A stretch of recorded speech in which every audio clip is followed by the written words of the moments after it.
साथियों, आज हम 17वें सर्ग की कथा सुनेंगे। इस सर्ग में ब्रह्मा जी ने देवताओं को भिन्न भिन्न वानरों के रूप में अवतार लेने के लिए आग्रह किया है और आदेश दिया है। सभी देवता भिन्न भिन्न वानरों के रूप में अवतार लेते हैं और वे सभी बहुत बलशाली थे। तो चलिए अब 17वें सर्ग की कथा सुनते हैं। श्री सीतारामचंद्राभ्याम नमः। श्रीमद् वाल्मीकि रामायणम बालकांडम सप्तदशः सर्गः।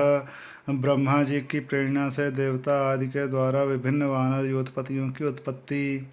जब भगवान विष्णु महामनस्वी राजा दशरथ के पुत्र भाव को प्राप्त हो गए, तब भगवान ब्रह्मा जी ने संपूर्ण देवताओं से इस प्रकार कहा, हम सब लोगों के हितैषी हैं। तुम लोग उनके सहायक रूप से ऐसे पुत्रों की सृष्टि करो जो बलवान, इच्छानुसार रूप धारण करने में समर्थ, माया जानने वाले, शूरवीर, वायु के समान वेगशाली, नीतिज्ञ, बुद्धिमान, विष्णु तुल्य पराक्रमी, किसी से भी परास्त न होने वाले, तरह तरह के उपायों के जानकार, दिव्य शरीरधारी तथा अमृत भोजी देवताओं के समान सब प्रकार की अस्त्र विद्या के गुणों से संपन्न हो।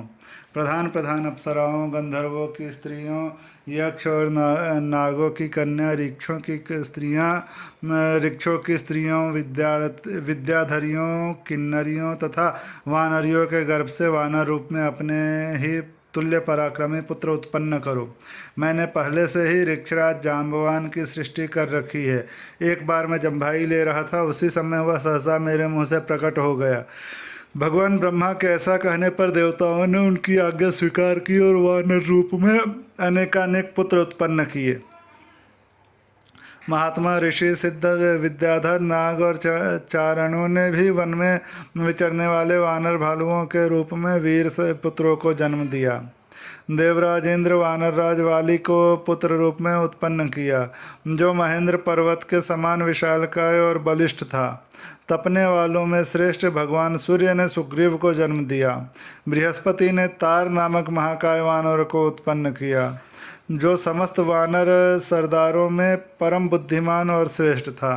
तेजस्वी वानर गंधमादन कुबेर का पुत्र था। विश्वकर्मा ने नल नामक महान वानर को जन्म दिया। अग्नि के समान तेजस्वी श्रीमान नील साक्षात अग्निदेव का ही पुत्र था। वह पराक्रमी वानर तेज, यश और बलवीर्य में सबसे बढ़कर था। रूप वैभव से संपन्न सुंदर रूप वाले दोनों अश्विनी कुमारों ने स्वयं ही मैंद और द्विविद को जन्म दिया था।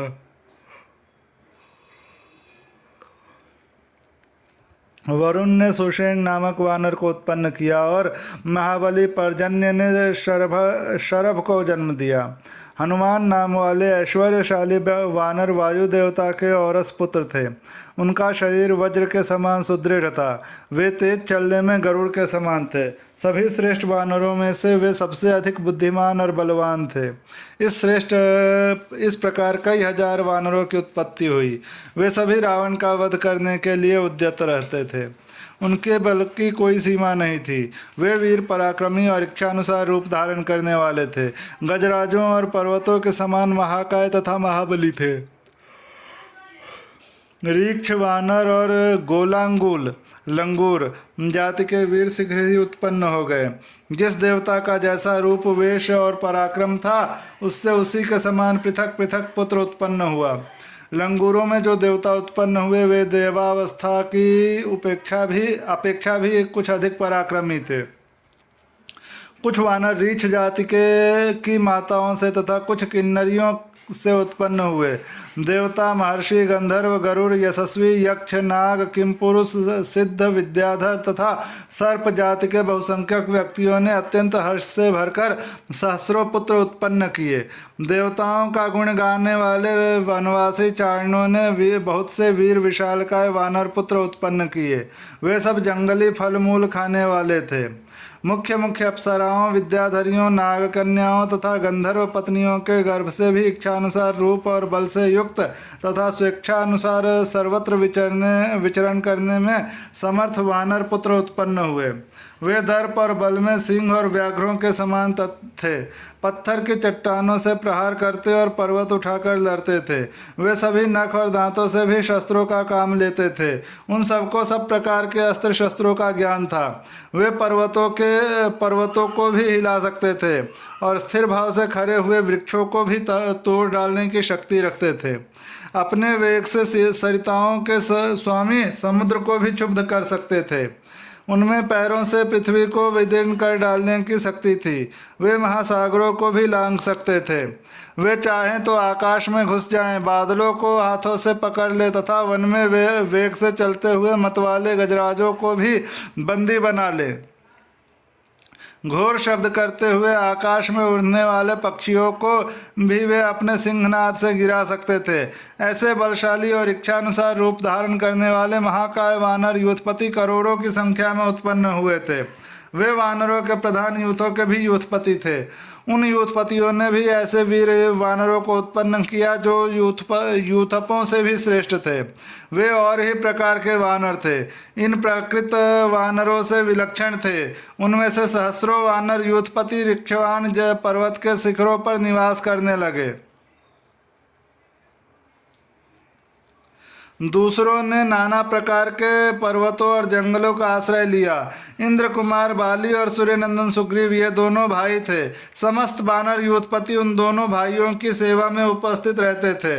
इसी प्रकार वे नल, नील, हनुमान तथा अन्य वानर सरदारों का आश्रय लेते थे। वे सभी गरुड़ के समान बलशाली तथा युद्ध की कला में निपुण थे। वे वन में विचरते समय सिंह, व्याघ्र और बड़े बड़े नाग और आदि समस्त वन जंतुओं को रौंद डालते थे। महाबाहुवाली महान बल से संपन्न तथा विशेष पराक्रमी थे। उन्होंने अपने बाहुबल से रीक्षों, लंगूरों तथा अन्य वानरों की रक्षा की थी। उन सबके शरीर और पार्थक्य सूचक लक्षण नाना प्रकार के थे। वे शूरवीर वानर पर्वत, वन और समुद्रों सहित समस्त भूमंडल में फैल गए। वे वानर यूथपति मेघ समूह तथा पर्वत शिखर के समान विशालकाय थे। उनका बल महान था, उनके शरीर और रूप भयंकर थे।